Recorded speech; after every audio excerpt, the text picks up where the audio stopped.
Thanks for tuning in and listening to yours truly as I share with you a lesson in being real and being true to yourself. What works for you may not always work for someone else. Well, let me get into it.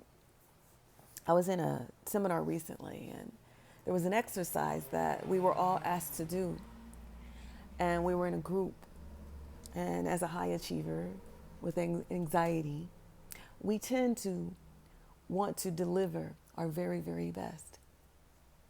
And when that doesn't happen, well,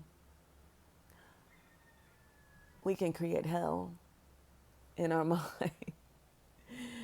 and we can lose sight of what's most important, and that is connection. Have you ever been in a group where you wanted to impress people? Well, I was once told that it's better to express than try to impress. Because when you really just express from your heart, it usually impresses people anyway. But in this exercise, we're trying to memorize this perfect pitch. And as a perfectionist, that can be tough. So I'm in the group and we're going around the circle and they get to me and my anxiety shows up because there's a camera circling the room and that video camera ends up on me while I'm trying to perform my pitch. And I see one of the coaches writing something down. Oh, that makes it even worse. I start to get a little nervous, yeah? The words don't come out like I want them to. I try to let it go. As they go around the room and the next person tends to go in, that next person does an, an amazing job, what seems like a perfect pitch. The crowd starts to clap. And what happens to me? I don't get to be the one shining the brightest. And is that ego? Maybe. But sometimes it's also just me wanting to do my best. And I knew I didn't give them my best.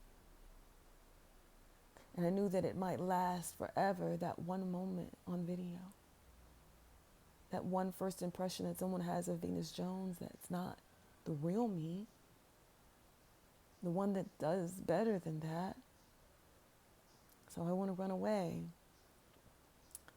I back away from the group when they finish.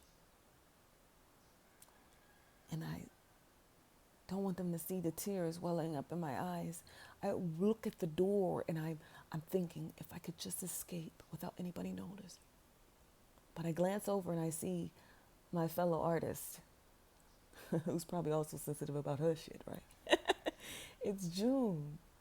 And she's sitting over in the corner and I think, well, maybe I can go talk to her. Maybe she'll understand. And sure enough, she did. And she reminded me that every exercise is not for everyone. And that it was okay, that she even had wrote a poem about how much she struggled with the same exercise. And then I didn't feel so alone. And it taught me also as an educator to remind people that it's okay if they don't get it just yet. And someone else gets it just like that. Not to internalize that, which is what my inner critic wants to do sometimes.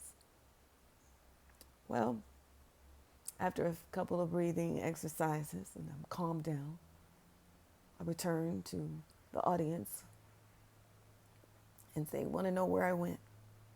I tell them, I'll tell you later. And I did. I told one person in the group a little bit later what I was going through in my mind. And she told me not to compare myself because the comparison is the thief of joy. And I'm thinking, yeah, I know that. But knowing is just only half the battle, right? We all tend to compare. And the funny thing is, she started to compare me to others, and she's telling me not to compare. Try to produce a little bit more empathy. And she says, reminds me of my blessings, she tells me about my husband and how some of the other people in the room may not even have any loved ones at all. So what am I complaining about? But what's funny is that when we're comparing people and they're doing better than us, that can be the thief of joy too. It may not always produce empathy. And when we're comparing people who are doing, quote unquote, what appears to be not as well as us, that too can be tricky. I just want you to know that the lesson that I learned about comparison, perfectionism, and just trying to our best to stay in the moment and being grateful.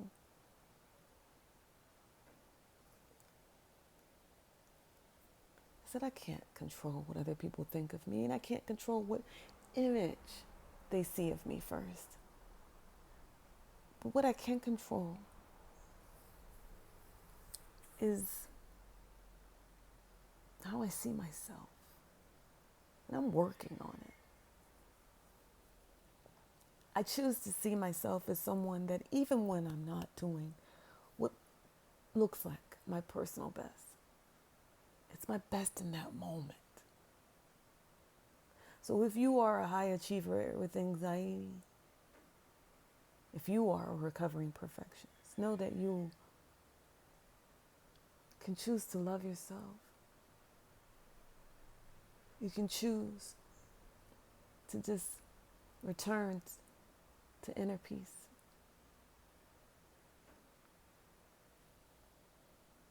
Because it's so great to have it, even when you're practicing your passion. And that's all I have to say for now. I hope you could relate to something that I said.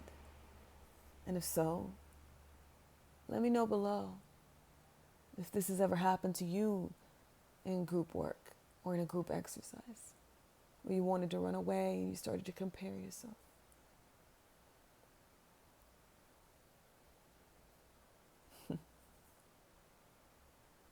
We don't have to perform all the time. We can just express. We don't have to impress. I'm Venus Jones, and I approve this message, and I approve of myself, even when I'm going through strife. Shout out to June. Shout out to all those who are motivating the masses. And we still need our own spiritual and motivating classes. But that's okay. Keep looking up and keep looking out.